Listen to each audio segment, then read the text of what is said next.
22 जुलाई 2024 को कैंपस में आधुनिक बुनियादी ढांचा शहीद भगत सिंह कॉलेज दिल्ली यूनिवर्सिटी द्वारा आयोजित किया गया था।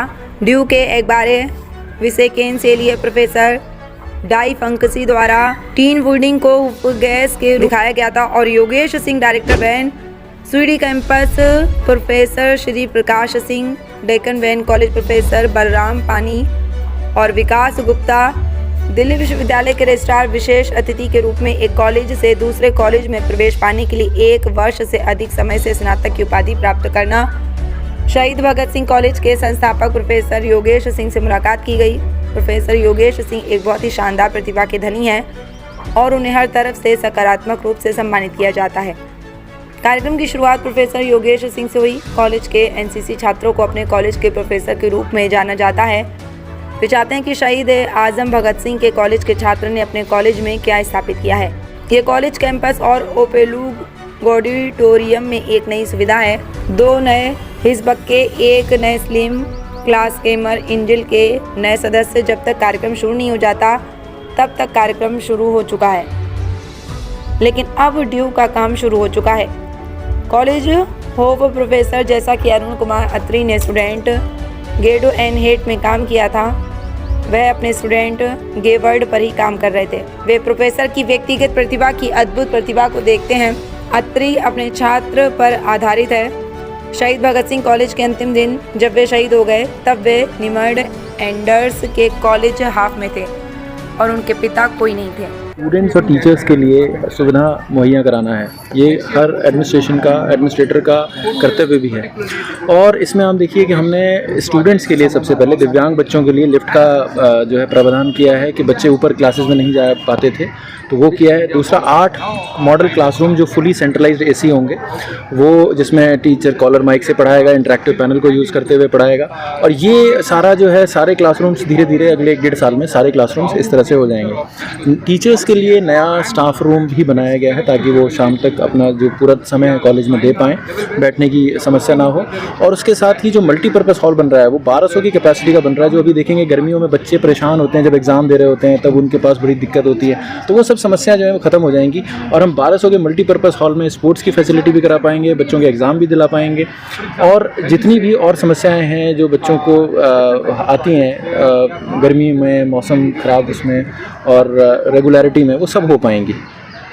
आज मेरा आना यहाँ पहली बार हुआ और बहुत अच्छा लगा। शहीद भगत सिंह के नाम पे कॉलेज है और शहीद भगत सिंह के जीवन से हमको बहुत कुछ सीखना चाहिए और उस सीखने का प्रयास ये कॉलेज करता भी है। अभी नया इंफ्रास्ट्रक्चर क्रिएट किया है। डॉक्टर अरुण अत्री और उनकी टीम को बधाई उसके लिए कि वो स्टूडेंट्स के काम आएगा। और कॉलेजेस अपने स्टूडेंट्स से और अपने टीचर्स से जाने जाते हैं, तो इन्होंने बहुत नए आयाम भी स्थापित किए कि जितनी भी वैकेंसीज थी यहाँ पर सभी टीचर्स की रिक्रूटमेंट करी है और ये लंबे समय तक इस कॉलेज के भविष्य को बनाने का काम करेंगे।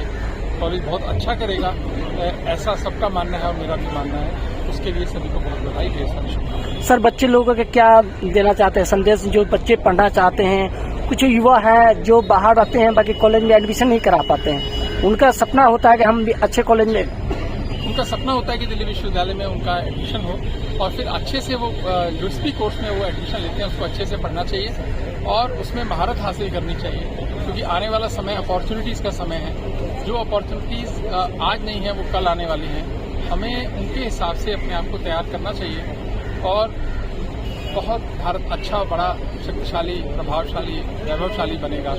उसमें हमारे इन बच्चों की बहुत बड़ी भूमिका होगी। ये ध्यान में रखते हुए हमें अपनी भूमिका पर काम करना चाहिए। Dean of colleges. सर, आज की प्रोग्राम के बारे में बताएं सर। आज का प्रोग्राम जो था ये तो बहुत बेहतरीन था, क्योंकि ये कॉलेज का जो इंफ्रास्ट्रक्चर है, किसी भी कॉलेज का, किसी भी एजुकेशनल इंस्टीट्यूशन का सबसे बड़ा चीज़ है इंफ्रास्ट्रक्चर। जो इंफ्रास्ट्रक्चर मासिव हुए ना, मतलब teaching and non teaching students, all the stakeholders will benefit है। और ये सिर्फ क्लासरूम का नहीं है, आउटसाइड द क्लासरूम जो स्पोर्ट्स है और जो होलिस्टिक अप्रोच एजुकेशन का है और हर एक लाइन पे इनका जो प्लस पॉइंट ये है। मेरा मानना है कि जो एजुकेशन इंस्टीट्यूशन है वो स्टूडेंट्स और टीचर्स के लिए है, प्राइमरीली स्टूडेंट्स के लिए है, इवन टीचर्स भी स्टूडेंट्स के लिए है, लेकिन उसमें इंफ्रास्ट्रक्चर बहुत बड़ा रोल प्ले करता है। तो इसमें हमने जब पिछले 18 महीनों में ये देखा कि इंफ्रास्ट्रक्चर की थोड़ी कमी महसूस हो रही थी, तो उस पर काम किया और रिक्रूटमेंट तो हमने करी ली थी नए टीचर्स की 155 की करीब मॉर्निंग और इवनिंग में मिला के। लेकिन जो सबसे बड़ी कमी लगती थी वो क्लासरूम्स में बच्चे जो है ना खराब बेंच में बैठे हैं, गर्मी लग रही है, बोर्ड टूटा पड़ा है। तो ये सब चीज़ों को देखते हुए हमने मॉडल 8 स्मार्ट क्लासरूम्स बनाए।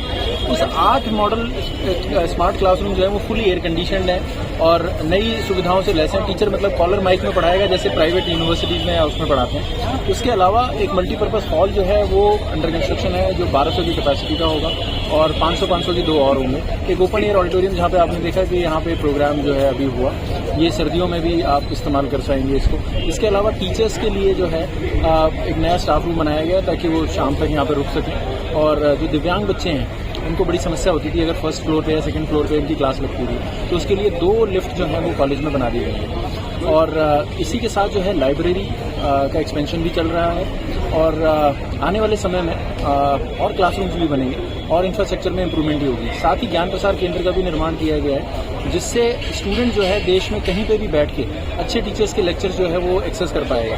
ऐसा नहीं है कि जो दिल्ली यूनिवर्सिटी में बच्चा पढ़ रहा है या भगत सिंह कॉलेज में बच्चा पढ़ रहा है वही टीचर्स के लेक्चर्स को एक्सेस कर सकता है। नहीं तो गांव दराज के दूर दराज के बच्चों के तो ये विकसित भारत का सपना तभी पूरा होगा जब देश का हर बच्चा जो है अच्छी शिक्षा ग्रहण कर पाएगा। और शहीद भगत सिंह कॉलेज का ये प्रयास है कि उस ज्ञान प्रसार केंद्र के माध्यम से वो अच्छी शिक्षा हर बच्चे में पहुंच पाए। तो हमने जो बाकी चीज़ें जो होती हैं जैसे फेस्ट में लोग पैसे खराब करते हैं या और चीज़ें होती हैं, लोगों का अलग अलग मानना है, तो मेरा मानना है कि वो सारे पैसे जो है हम इंफ्रास्ट्रक्चर में लगाएं। तो वो सारे पैसे हमने छोटी छोटी चीज़ें जैसे अब ये डेकोरेशन में लोग खर्च करते थे, हमने उसमें बंद करके, हमने जो ये फेस्ट होते थे जो स्टार्स को बुलाते थे उस पर कटौती करके हमने ये इंफ्रास्ट्रक्चर डेवलप किया है जो कि लॉन्ग लास्टिंग है और ये बच्चों के लिए, स्टूडेंट्स के लिए आने वाले समय में बहुत ही अच्छी एक एकेडमिक एनवायरनमेंट क्रिएट करेगा। सर कितने की लागत है अभी तक?